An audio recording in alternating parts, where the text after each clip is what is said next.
Hey guys, this is Gohan6425 on YouTube, the one and only. And right now, you are watching the one and only great WGS-TV.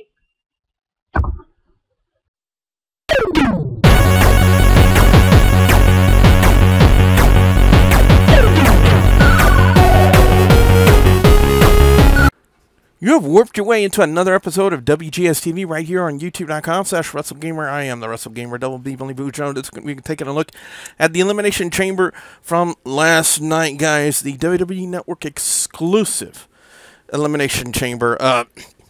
As I try to adjust the camera just a little bit, I do apologize for that.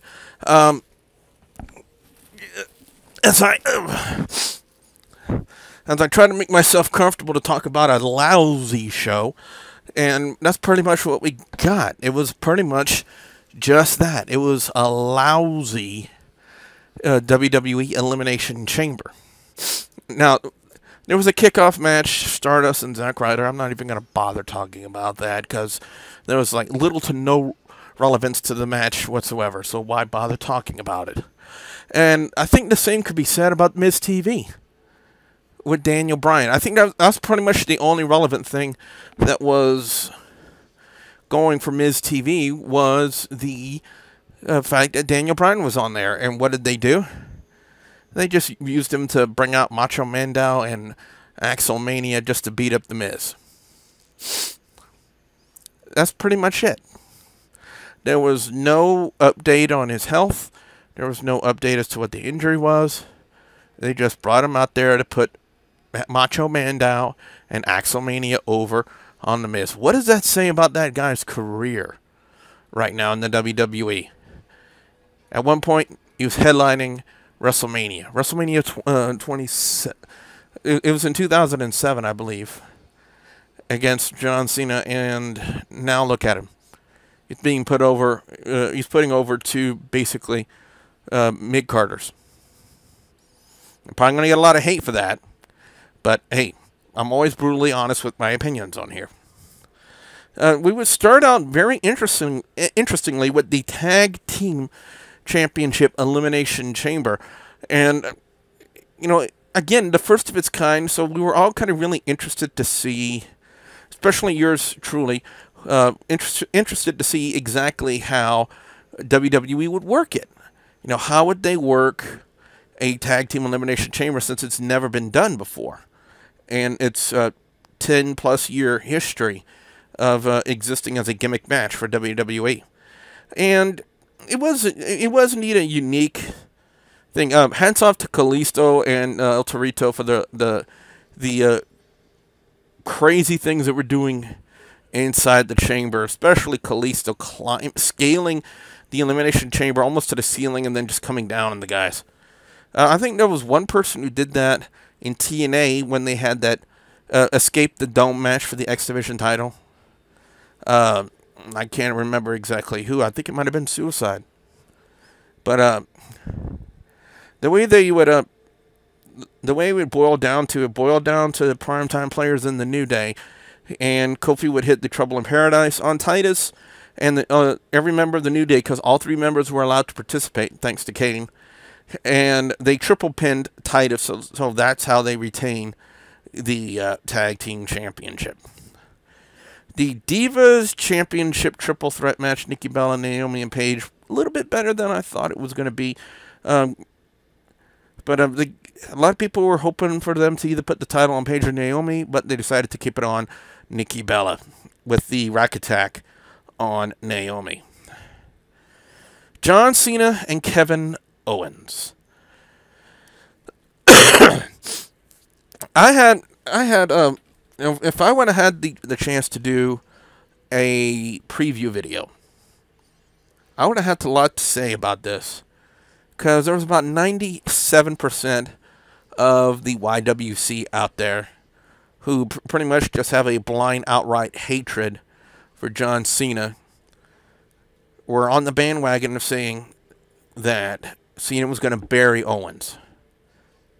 And the concept that came to my mind that always makes me disagree with that statement is the fact that they're not caring if Cena and Owens had a 5-star quality match, a truly entertaining match, which set a precedent for both of them, and they would elevate not only Cena but also elevate the name of Kevin Owens.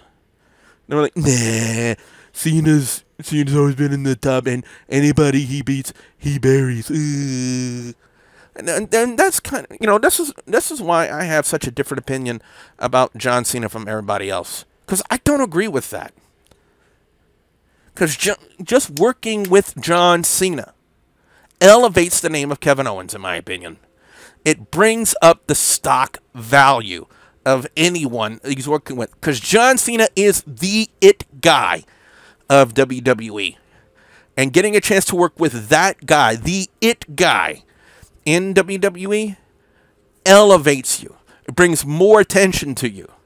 Puts the limelight on you, as it did with Kevin Owens. And one possibility that I was discussing during the hangout last night during Elimination Chamber was the possibility of the reactions that fans would have if Kevin Owens would beat John Cena cleanly, which he did. And there are a lot of people who are like, minds are blown that Cena lost cleanly to Kevin Owens.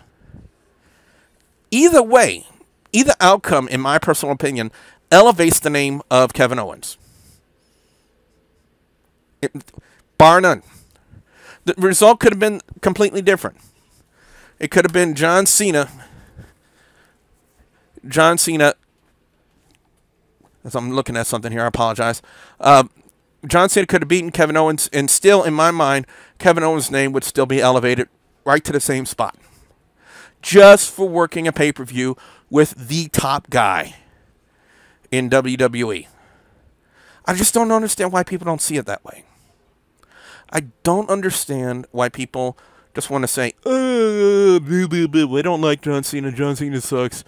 And anybody he beats, he buries. It doesn't matter how good of a match he has. I just don't get it.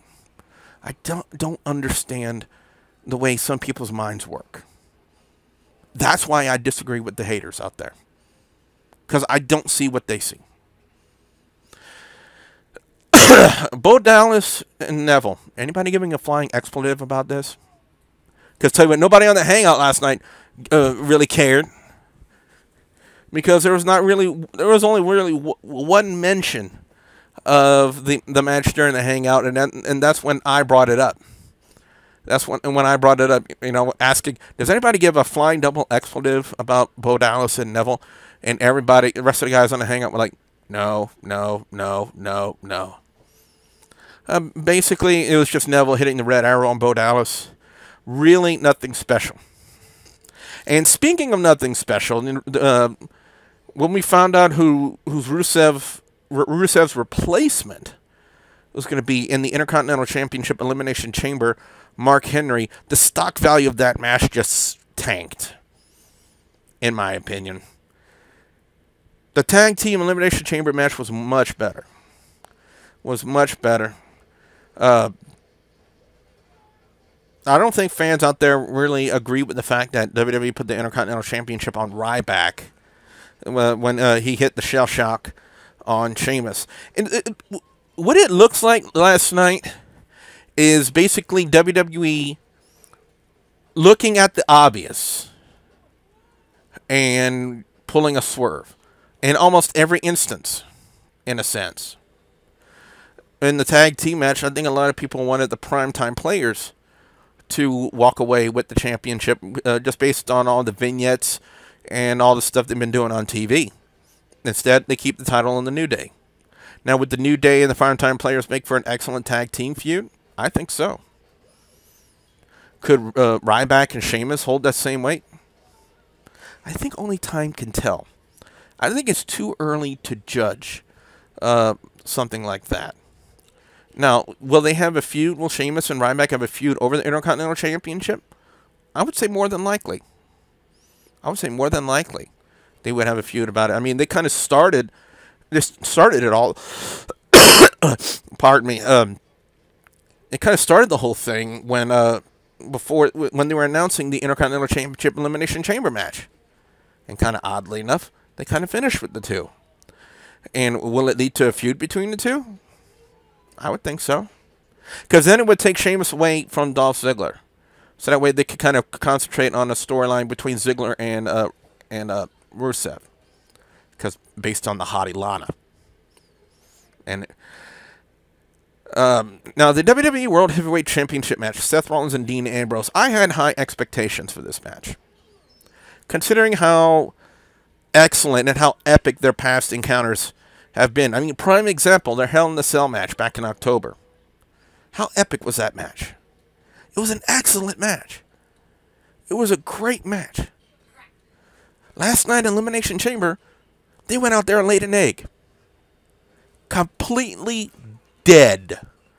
It was a complete and utter disappointment. The only time that crowd clicked for that match is the false finish they had with the other referee declaring Dean Ambrose a new WWE World Heavyweight Champion. That was the only time that crowd actually came alive throughout that whole match, was for that. Now, of course, they would do the other finish. Basically, what happened was, if you didn't see it, Seth Rollins pulled the referee in front of him when Dean Ambrose was leaping off the top rope. Ambrose would run into the referee, then hit Dirty Deeds on Rollins. Another referee comes out, registers the 3 count. Then the original referee says, I'm disqualifying Seth Rollins for him pulling me in front of Dean Ambrose. So Dean Ambrose would win the match, but he would not win the title. But the festivities were not over. The Authority would try to take out Dean Ambrose, and out comes Roman Reigns, who Superman punches Seth Rollins and takes the WWE Championship belt. And basically, Dean Ambrose walks out with the championship belt, even though he's not officially recognized as the WWE Champion. It's sad that a false finish in a match would be the only time when the crowd would actually click, and it's sad that would be the only time I actually showed any interest in the match. I don't know what's going on with WWE Creative as of late, but they need to get their act together, in my opinion. They need to let some of the guys, they need to let Triple H kind of handle it the way he handles it in NXT. Because there's no denying that what they're doing in NXT, they're doing it right. On the main roster, they're just screwing up left and right. My overall score in the Elimination Chamber, I can't give it anything above a 3. I'm sorry. It just wasn't that good of a pay-per-view. I really don't agree with the fact that, you know, there was only 2 weeks in between Payback and this. What was the point? I really don't understand it. Best match of the night, I'm going to go to Cena versus Owens. It was a really well-worked match, and nobody expected Kevin Owens to win cleanly, but he did. And I already said my piece about that.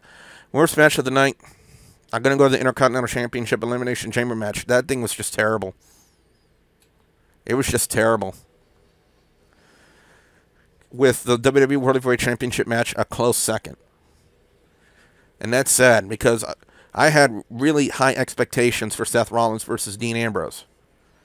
And I was severely let down. That's why I can only give it a 3 out of 5.